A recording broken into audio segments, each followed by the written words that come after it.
Today I'm going to show you how to do some butterflies. I can do a butterfly. I can do a doggy. Woof, woof. I can do a killer bunny rabbit. No, more like butterflies for joints to hold two mitered pieces together. See, when you do a mitered joint, the wood wants to expand both directions. And so that gap where you make a mitered cut can sometimes open on you. So this is a way that will strengthen the joint, keep it tight together, and make it look beautiful too. Goodness. Okay, here's our miter joint that we're going to hold together with a butterfly. Now, the butterfly I've already cut out of the same type of wood. And as I set it on here, I'm going to trace around it. So be really careful. Don't move the butterfly.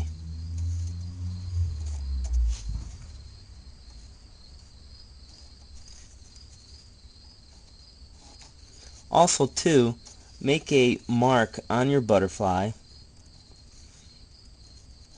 so you don't accidentally turn this around, and then that would be, bad for you because your pieces won't fit.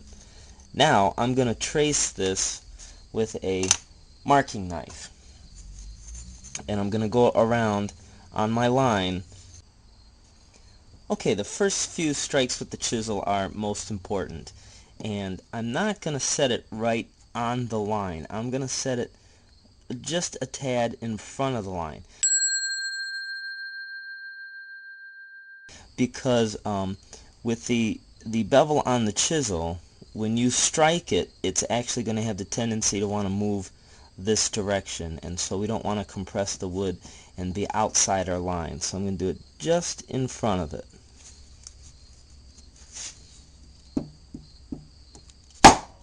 And see, as I hit it, it moved back right to that line. So I'm going to do that all the way around, and then we'll slowly start digging. Okay, once I striked it all the way around, I'm going to slowly start chiseling the wood out.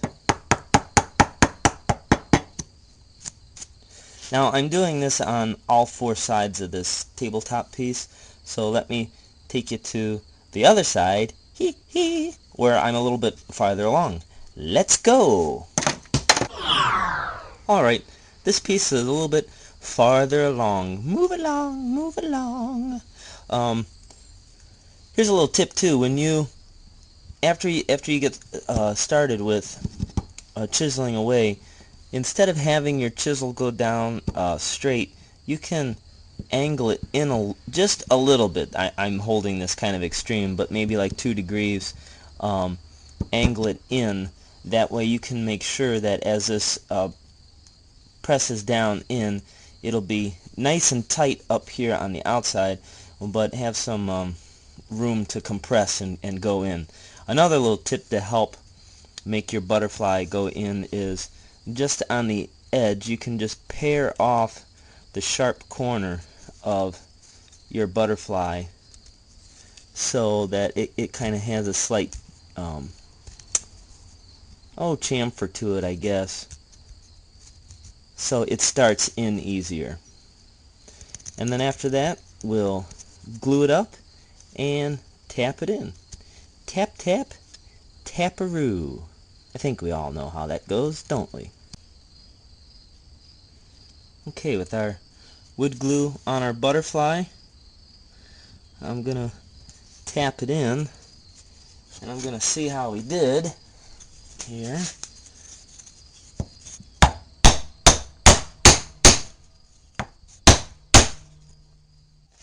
Now, the butterfly stands a little proud, okay? So that's alright, because we're going to plane it down flush with the rest of the tabletop now. Alright, we're done waiting for the glue to dry, and then I'm going to use a sharp block plane and start planing down the butterfly. Now remember, I said the butterfly stands a little proud from the rest of the wood. And that's okay. You'd rather have it a little tall than a little low, because well, if it's a little low and then it's no good, you got to start all over. So I'm going to adjust my block plane, make a few deeper passes, and I'll plane this down, and we'll come back and see how she looks. Alright, there it is, all planed down, nice and flush, and it adds beauty as well as strength to keep this miter nice and tight. Well, I know what you're saying. You're saying to yourself, Chad, yeah, you make it look so easy. Your butterflies fit so nice and tight, no gaps, no cracks. You know, I can't do that. Holy crap, Bully! He's right! That's what I was thinking. Well, alright, I'll be honest with you. It does take some practice. You probably won't get it on your first try. But even now and then, including myself, sometimes you might have a little corner or a little side that is not tight enough. Well, I'll show you a little trick on fixing that, kind of disguising it. Disguise.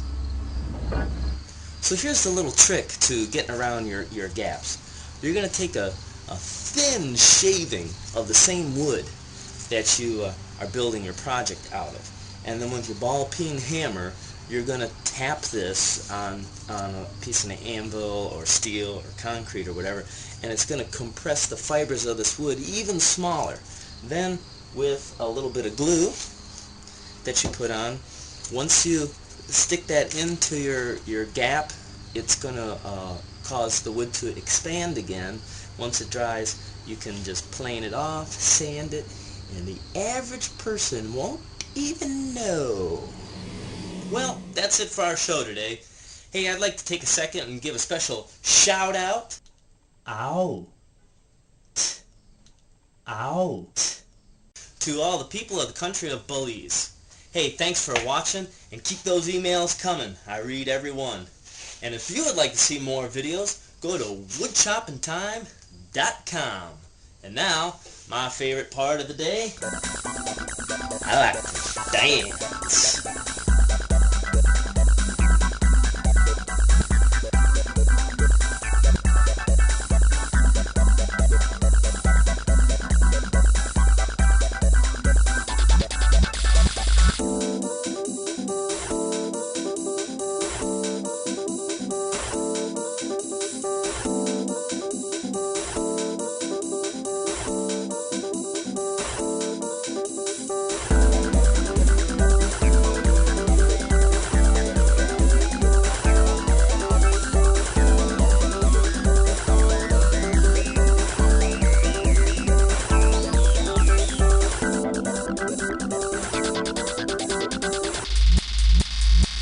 Woodchoppingtime.com!